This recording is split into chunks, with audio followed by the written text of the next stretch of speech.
Mike, it's been a bit of a journey. How are you feeling? I'm feeling great, Chris, really am. I'm being really surprised. It surprised me, not only myself, but all my doctors and that have just been surprised for what I've been through to have got here so quickly. And I know when I announced I was going to the track in the morning, I remember my mother ringing me and saying, "What do you mean you're going to the track?" I said, "Mum, I'm ready to go. I've just improved that quickly and really enjoyed the fact that I was back out there and could see the horses, because there were some that I hadn't seen probably since they were yearlings. And it was just great to be out there again, like 6 months away from it. Seemed an eternity, and bringing back a real new enthusiasm. Mike, everyone wants to know about this quietly spoken gun trainer that's appeared. Yeah, well, with Glen, look, this has been planned for a fair while now, and always Glen was the right mix for me all the way through. So, whereas it's only just happened now, it's been planned for the last three years, and it's just just from one thing and another, we just got put back a little wee bit, and then of course my health went the way it did. But look, I actually met Glen a long time ago, and we wouldn't remember, I wouldn't think, but it was a long time ago. And basically, I was foreman for Dave O'Sullivan, and Shane Dye, I was his boss when he was doing his apprenticeship, and I went to Sydney, and I ended up meeting up with Shane, and he said he was going out that night with Vic Thompson and his family, that I could join in. They were staying at a motel, and it was a restaurant above the motel. I can still remember it vividly, and the kids were running around, and Glen was one of them. He was one of them, so I met him a long way earlier than what he thinks. Yeah, well, I wouldn't expect you to, but still, I'm just, it just goes to show you, and here we are sitting here now in partnership, and how things have gone along that way, so amazing. So, Mike, what makes you and Glen the best team? Well, I think number one is that we both think alike. We bounce a lot of ideas off each other, and we usually come up with the correct answer, and we both agree on it. And that he brings in a bit of youth too, which is a big help, because I do think that's the way of the future too. And I think that we complement each other.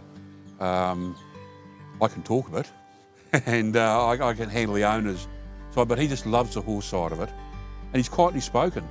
And a lot of people might find him that way, but he's there for the horses, and that's a big thing for our owners and myself, that I can trust now, that sort of thing that's being done, that I used to cover all those fairs myself, and he's well used to it. He's from the old school, and that's the way we've always done things.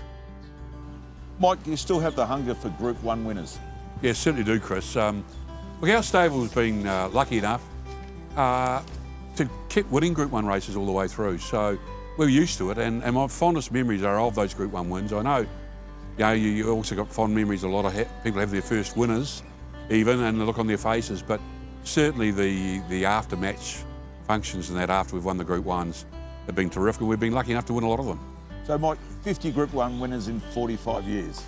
55, Chris, and I've been training 45 years, so that's just over one a year. And since we've had Glen with us too, we've had 3. So we've continued that flow of Group 1 winners, and that's what we're about. We're about winning at the elite level and giving people the opportunity of feeling that, racing that champion horse, and I don't think there's any greater feeling. So, Glen, what chose you to pack up, move out of Sydney to come to Melbourne to train with Mike? Yeah, well, racing's in my blood. It's something I've always aspired to be a trainer. Mike's obviously an amazing trainer. His record speaks for itself. And we're a little bit different, but we gel very well together, and we make a really good team. So, Mike, it looks like the new training partnership, Ballymore Stables, has got an exciting future. Yeah, I think we really have, Chris. Look, we've always worked on the theory that we're here to give our owners the best experience we can, and we've been lucky enough to have some really successful owners that have stuck by us. And I think the reason being that we've, one, been successful, but two, the way we're not a big stable, and we've personally handled a lot of time with them and become close friends with a lot of them too. So I think that's just something that I'm still pretty young at heart. There's a new generation coming through, and even their children and that are coming along and really enjoying it, and that's the future for Ballymore. And I really believe with Glen being with us, and me still being pretty young at heart, I think, that we can do that and give these owners the experience of having a very good horse and enjoying it. And that's what racing's all about. And we've got to get these people back.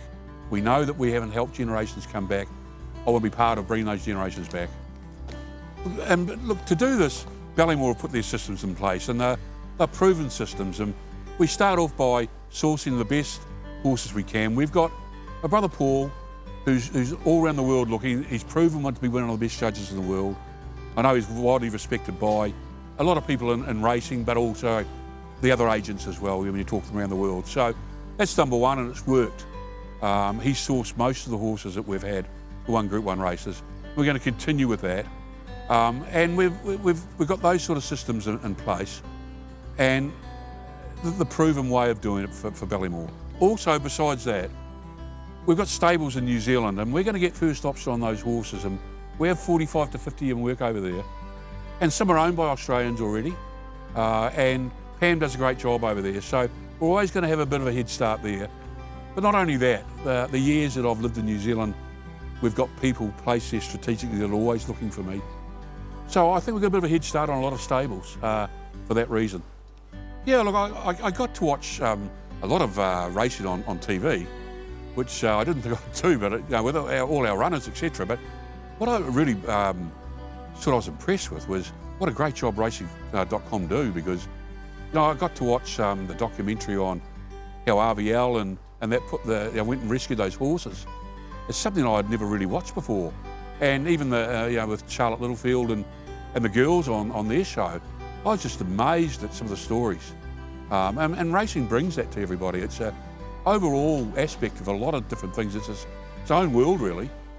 And I was really impressed, and it's given me a different perspective on horses, racing, and what an enjoyable sport it is. So, Mike and Glenn, what are the ones to look out for this spring? I'll start off by saying Whiskey on the Hill. I think is a really promising stayer that Paul sourced in overseas for us, and I thought his win at Caulfield was really strong. He took one preparation to sort of acclimatise, which is pretty natural and normal for most of the imports. So now he's really hit his straps, and look, we're hoping he can get the 2 miles, because look, I know he's by Ribchester, and that's a bit questionable there, but he just races like he will, and he relaxes. Look, it's proven now that a lot of these overseas horses, stayers in particular, are very, very good. And I think it was pretty apt too that we bought the horse, because my late father, he was well known in New Zealand for drinking whiskey and just whiskey and ice. So they'd have it ready for him every time we had a winner, and he was well known for it. So it was something that my family joined in the ownership, and it wasn't that hard to sell. Next horse is War Machine. Look, I thought, look, he got beaten round Moonee Valley the other night, but it just didn't really suit him. I think won the track. He was really making late ground on the eventual winner. I think he's a very, very promising horse. And again, he was sourced by one of our spotters in New Zealand, and he'd had 2 trials. I watched them both and thought, no, he's the right horse. So we purchased him, and he's only just beginning. He's lightly raced. I think he's been well handled by the stable. We gave him a nice break, went at the right time, and there's going to be some nice races for him. We're definitely considering Sydney if we can make that race with a lot of money. So, and Glenn, what about Plymouth? Well, Mikey's obviously a really nice horse. We think he's going to be a really nice star in the making. So he'll have a few more runs through the spring, but he's a horse that, down the track, he's going to be one of our better horses, I think. Look, Glenn, there is just one more I'd like to mention. Now, whether she's going to be strong enough to make the spring or not, but we train her for Yulong, and of course we've had a lot of success for Yulong with Alabama Express. He's such a great stallion, we trained him. And now, with this filly Certain Rise, and I'm just hoping we can make it through to the spring with her. So I think she is a real talent. Now, whether it's now or later on, she's one I certainly have got really high hopes for and hold in high regards. Look, we've just got a group of amazing staff, and they've stuck by us too all the way through, which is great, because it hasn't been, it's through my health and hardships and that sort of thing. They've stuck by, and it was just great to get back here the other day and just see their faces and just the look when they saw me, and that's just great, and that's what it's all about. We're a team. We've been a successful team and they've stuck by me. Look, I'm really looking forward to getting back and getting that winning feeling, and I'll be really proud when it's both Glenn and I, because it just brings a different feeling for me, and I'm sure it will. It's like having your family around you and that, and them sharing the success. And I treat our owners as part of the family too. And I just want to get back there and get with them and get that winning feeling back, and that's what I'm really craving for. See you at the races.